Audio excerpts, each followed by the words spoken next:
It is a blockbuster story that has heads here in Washington spinning. The Wall Street Journal reported on a collection of birthday letters gifted to Jeffrey Epstein in 2003, 3 years before he was charged with any crimes.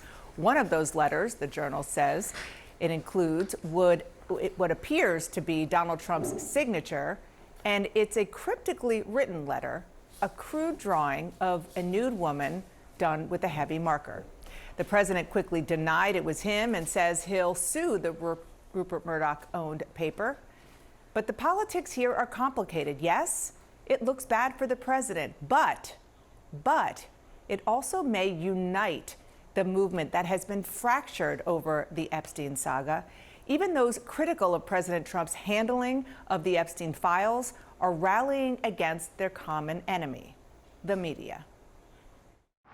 Quite frankly, the Murdochs concocted something last night and thought it'd be a kill shot on President Trump. And lo and behold, it's the exact opposite, because President Trump is now on offense. President Trump is best when it's attack, attack, attack. This is the deep state.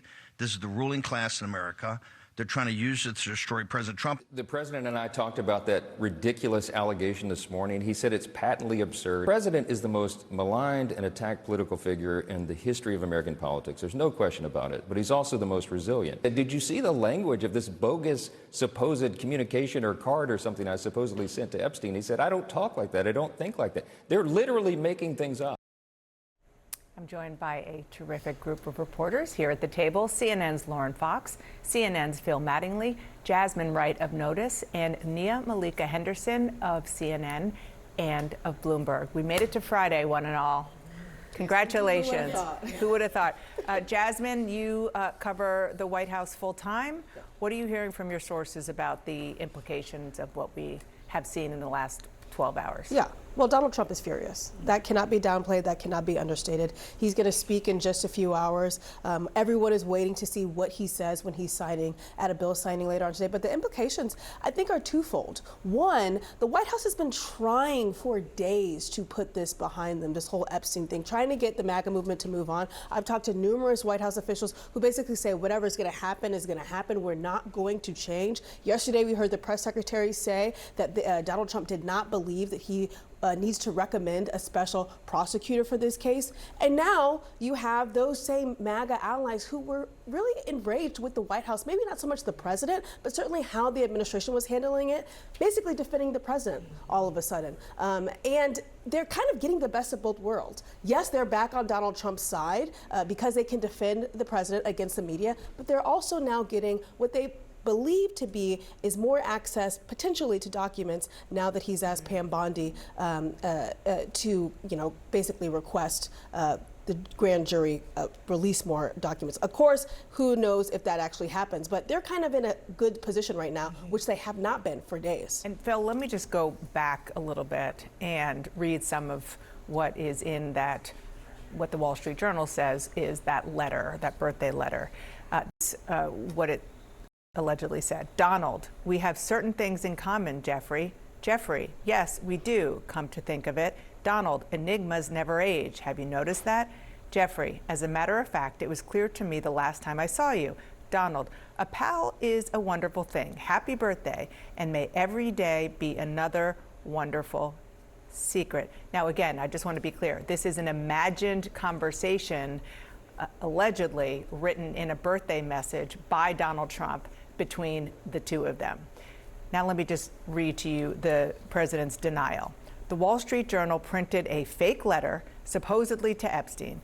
These are not my words, not the way I talk. Also, I don't draw pictures. I told Rupert Murdoch it was a scam, that he shouldn't print this fake story, but he did, and now I'm going to sue his ass off. And that of his third-rate newspaper, as he likes to sign these days. Thank you for your attention to this matter, exclamation point, DJT. Phil? Yeah, there's a lot of layers to this that I don't think we have the time to totally unpack.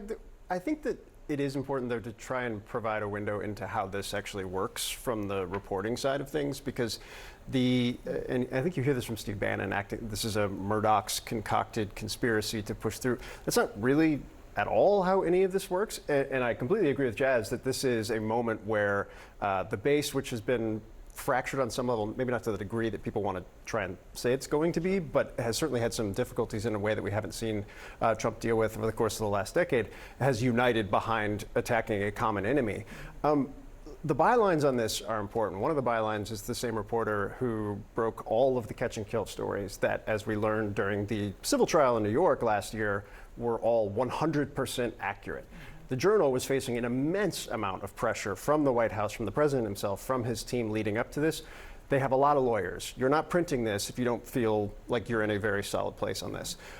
That process is not understood. This isn't something that they just pop out to pop out. This is something that they wouldn't have put out, especially given the current environment when it comes to journalism and legal issues, if they didn't feel confident in it. We don't have it. I don't know what it actually says or means.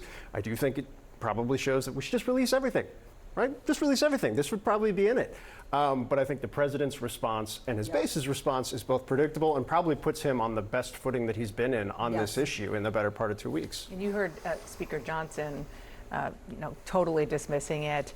I do have to say that, and I want to talk a little bit more about how the Democrats are handling this in a minute, but Gavin Newsom, who has really enjoyed his role as Donald Trump's foil recently, he tweeted, "I never wrote a picture in my life," and that was it was kind of a retweet. Underneath it is an image from the Washington Post article back in 2019, and it was a sketch that Donald Trump did himself of the Manhattan skyline. Very different kind of sketch than what is allegedly the sketch that he drew, that he gave to Jeffrey Epstein, which is R-rated.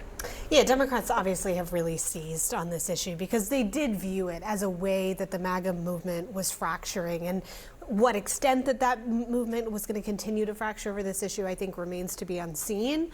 But obviously, Democrats feel like they can take the high ground here. There's no cost to them to basically argue over and over again, release everything, get it out there. Let's see if Donald Trump is afraid of something here, or if this is just really about the fact that he wants to move on for some reason.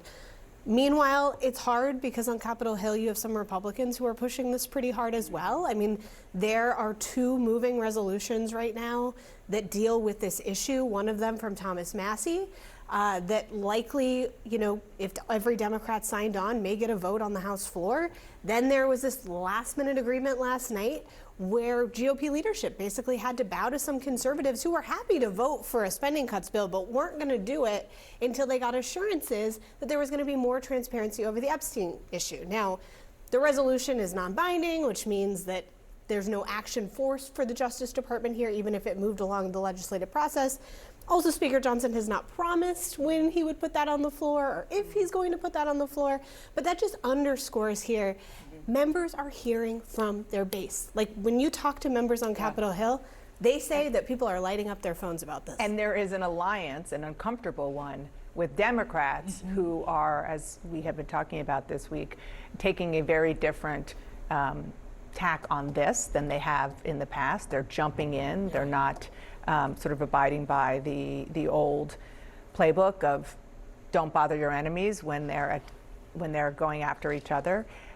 You wrote, Nia, the following: for Democrats, this decision is not without risks, as Republicans could turn it into a witch hunt pushed by Democrats out to get Trump, even though the conspiracy theory has its roots in MAGA world. Talk about that, but also about the fact that this week we have seen Donald Trump try so many tactics to try to get rid of this and calm the base down, including pretending that this is a Democratic conspiracy or layering that on top of the original conspiracy. And now it looks like they are joining. It's finally working, yeah. Against the media. Yeah, I mean, it does seem like they're able to, at least today, suggest that this was some sort of media plot. It's the Democrats, which is good footing for them. He tried to do that in a couple of tweets and say this was Obama, it was Comey, it was name your Democrats' fault, and don't they always want to come at me? That didn't really work, and then he turned to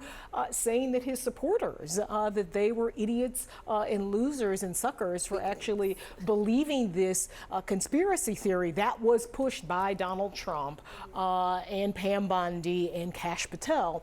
I think going forward, I think the problem that Donald Trump still has is that what will please the base is Epstein files that indict Democrats, right? That is the theory, that somehow that there is this Democratic cabal that is involved in sex trafficking of children, and that there are Democrats on high who are being blackmailed and sort of participating in this sex trafficking. That is a lie. It is not true, but it is what the MAGA base has been believing, has been told really by people who are now in Donald Trump's administration. So short of that, it's not clear what they would like to see or would be pleased by.